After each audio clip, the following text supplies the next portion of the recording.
I thought an elaborate anniversary surprise would strengthen our bond, but it left me questioning everything. It was our anniversary, and I had spent weeks planning the perfect surprise. Candlelit dinner, a weekend getaway, the works. I had envisioned this grand gesture bringing us closer, solidifying the bond with my partner. But when the big night came, I noticed a simple smile and a whispered, "Thank you." It felt like my gesture had barely made a ripple. Determined to make an impression, I continued with more surprises, unexpected flowers, thrilling activities, anything to show how much I cared. Yet, the more grand gestures I made, the more distant my partner seemed to become. I was confused and anxious, sensing a growing gap between us that my efforts couldn't bridge. The turning point came late one evening.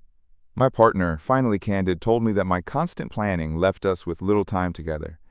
The words struck me like a cold reality. It wasn't the surprises they craved, but our everyday presence.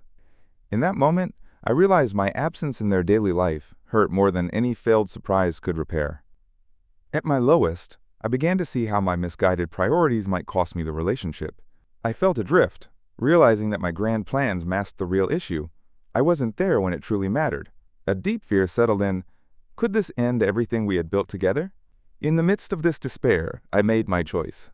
I decided to let go of orchestrated surprises and focus on the daily, quiet interactions. I began to listen, really listen during our conversations, made sure to be home for dinners, shared mundane chores. The cost was an ego check, accepting that love is not always a spectacle. But slowly, trust and connection began to regrow through these everyday rituals. Trust isn't built in a single grand gesture, but in the quiet resilience of daily life.